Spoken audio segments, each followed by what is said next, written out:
काले बादलों ने पूरे शहर को ढक लिया था। आसमान में बिजली बार बार चमक रही थी और तेज बारिश की बूंदें सड़कों को पीट रही थीं। छोटे से शहर सीतापुर की गलियां पानी से भर चुकी थीं। लोग छाते लेकर भाग रहे थे। कहीं चाय की दुकानों पर भीड़ थी तो कहीं लोग गर्मा गर्म पकौड़ों की तलाश में थे। लेकिन उसी बारिश के बीच बस स्टैंड के पास एक छोटी सी टीन की झोपड़ी से ऐसी खुशबू उठ रही थी कि राह चलते लोग खुद ब खुद रुक जाते। वो खुशबू थी रामू के स्पेशल चिकन मसाले की। छोटी सी स्टॉल के सामने मिट्टी और पानी जमा था। ऊपर पुरानी तिरपाल बंधी थी जिससे जगह जगह पानी टपक रहा था। अंदर एक दुबला पतला आदमी बड़ी कढ़ाई में चिकन भून रहा था। उसका नाम था रामू। रामू की उम्र करीब 40 साल थी। चेहरे पर मेहनत की लकीरें साफ दिखती थी, लेकिन आंखों में ईमानदारी और अपनापन था।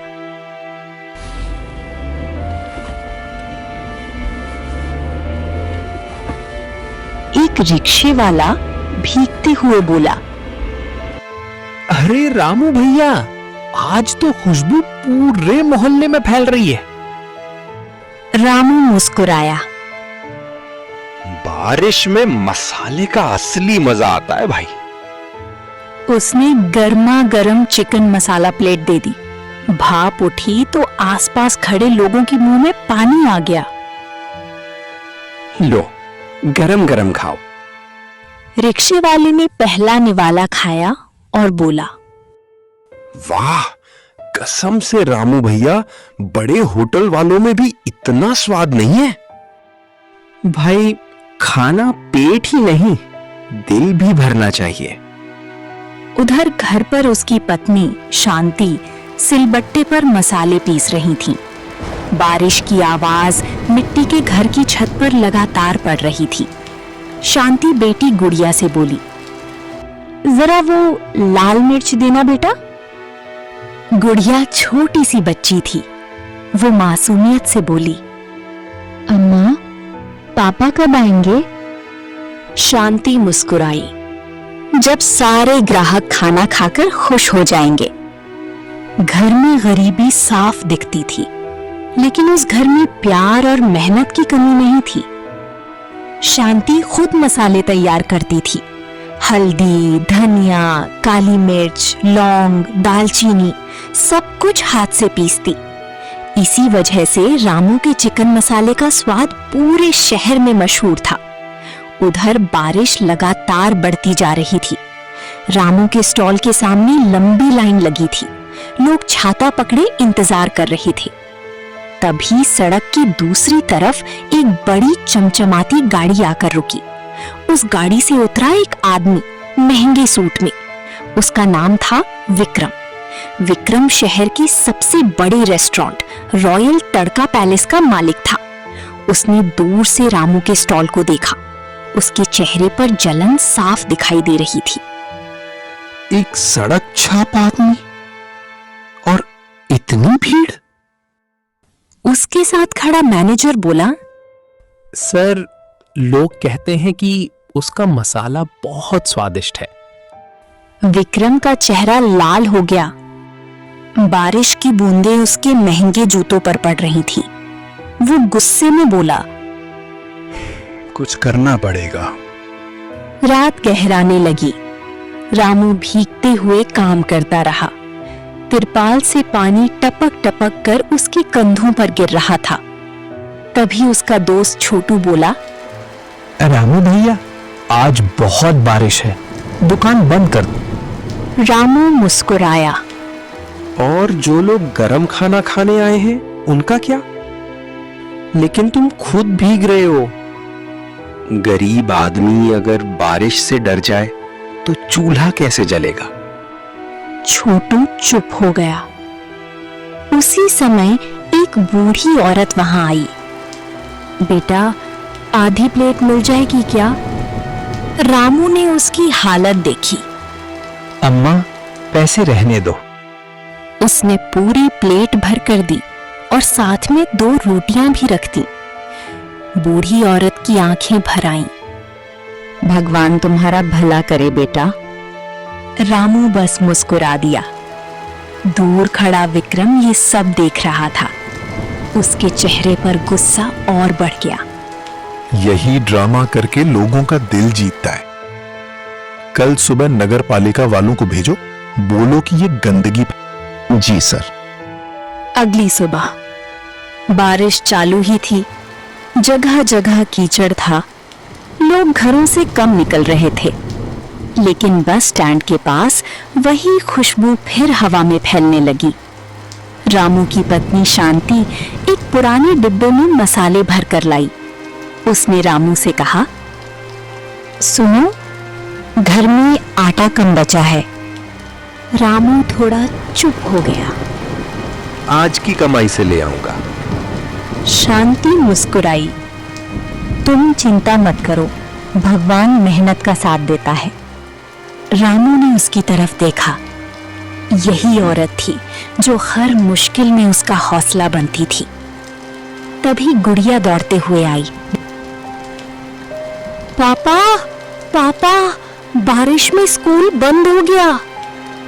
रामू हंस पड़ा। तो आज मेरी दुकान पर मदद करेगी? गुड़िया खुशी से उछल पड़ी। हाँ पापा। बारिश की ठंडी हवा, चिकन मसाले का स्वाद और चूल्हे की गर्मी मिलकर ऐसा माहौल बना रही थी कि लोग खुद खींचे चले आते। एक ग्राहक बोला, वाह रामू भाई, तुम्हारे हाथ में जादू है। रामू मुस्कुराया।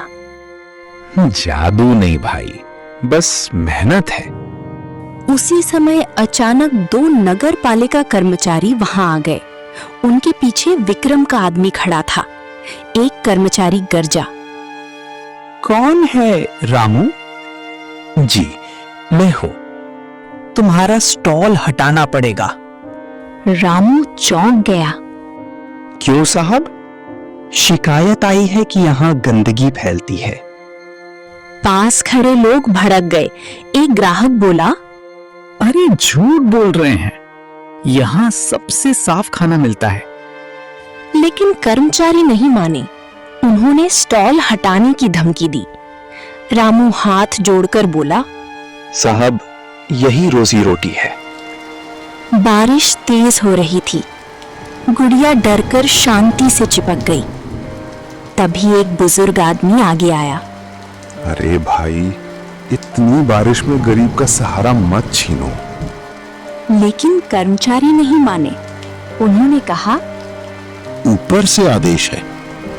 रामू समझ गया कि ये सब विक्रम की चाल है, लेकिन उसने बहस नहीं की। उसने बस शांत आवाज में कहा, साहब, मैं सफाई का पूरा ध्यान रखूंगा। कुछ देर बहस के बाद कर्मचारी चले गए, लेकिन चेतावनी देकर। विक्रम दूर खड़ा मुस्कुरा रहा था। उसे लगा कि अब रामू डर जाएगा। लेकिन अगले ही पल रामू फिर चूल्हे के पास गया और खाना बनाने लगा।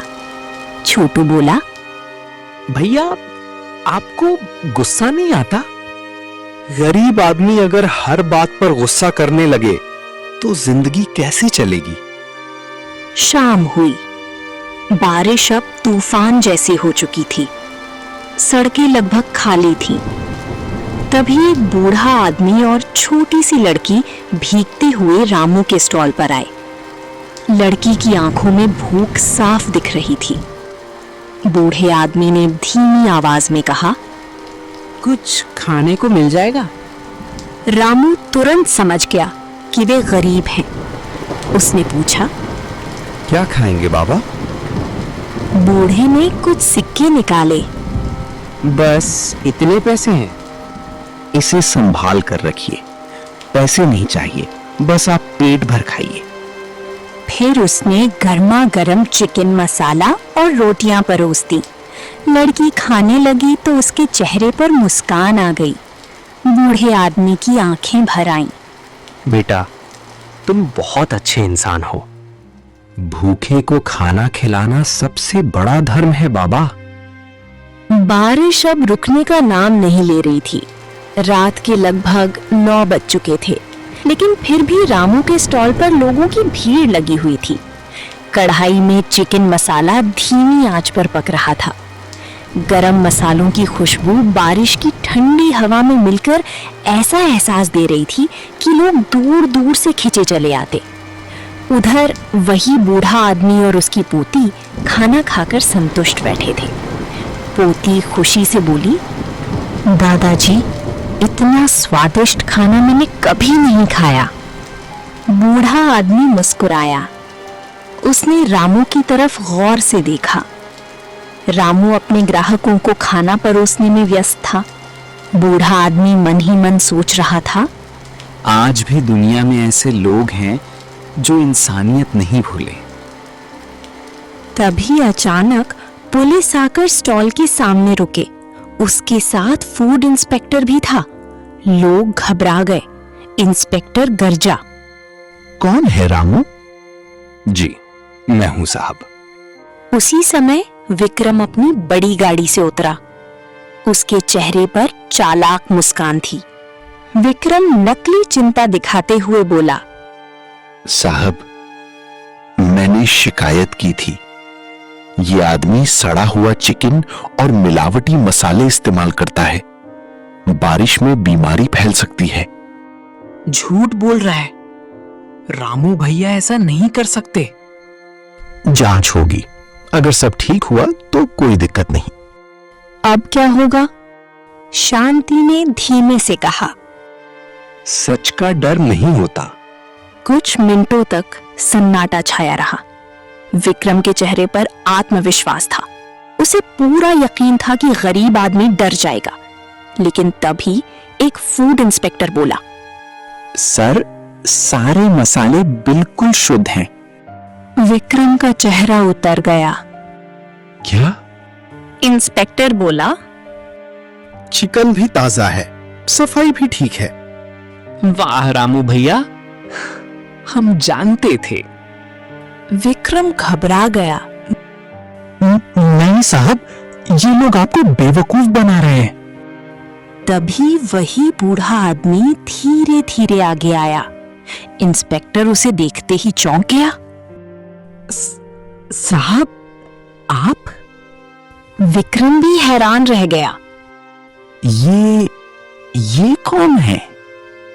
ये श्री हरि नारायण जी हैं, शहर के पूर्व कलेक्टर और मशहूर फूड क्रिटिक। पूरा माहौल बदल गया। मैंने खुद इस आदमी का खाना खाया है। इतनी ईमानदारी, इतना स्वाद और इतनी सफाई बड़े बड़े होटलों में नहीं मिलती। रामू हैरान रह गया। उसे यकीन नहीं हो रहा था। हरि नारायण जी ने आगे कहा, और सबसे बड़ी बात, इसने हमें मुफ्त में खाना खिलाया, क्योंकि इसे इंसानियत की कीमत पता है। विक्रम का गुस्सा अब डर में बदल चुका था। लेकिन मुसीबत अभी खत्म नहीं हुई थी। फूड इंस्पेक्टर अचानक बोला, सर, अगर शिकायत हुई है तो शिकायत करने वाले के रेस्टोरेंट की भी जांच होनी चाहिए। विक्रम घबरा गया। नहीं नहीं, उसकी जरूरत नहीं। लेकिन इंस्पेक्टर ने बात काट दी। जरूरत है। कुछ देर बाद सभी लोग विक्रम के आलीशान रेस्टोरेंट रॉयल तड़का पैलेस पहुंच गए। लेकिन अंदर जाते ही फूड इंस्पेक्टर का चेहरा बदल गया। किचन में गंदगी फैली हुई थी। पुराना चिकन बदबू मार रहा था। इंस्पेक्टर चिल्लाया। ये क्या है? विक्रम के पसीने छूट गए। साहब, वो इंस्पेक्टर गरज पड़ा। लोगों की जान से खेल रहे हो तुम। शर्म करो। गरीब आदमी को बदनाम कर रहे थे। उसी समय तेज बिजली चमकी। बारिश और तेज हो गई। और दूसरी तरफ रामू के छोटे से स्टॉल पर फिर भीड़ लगने लगी। हमें रामू भैया का ही खाना खाना चाहिए। कोई बोला, ईमानदारी का स्वाद अलग होता है। रामू की आंखें भर आईं। शांति धीरे से बोली, देखा, भगवान सब देखता है। बारिश अभी भी हो रही थी, लेकिन आज उसे ये बारिश बोझ नहीं लग रही थी। आज वही बारिश उसकी जीत की गवाह बन चुकी थी।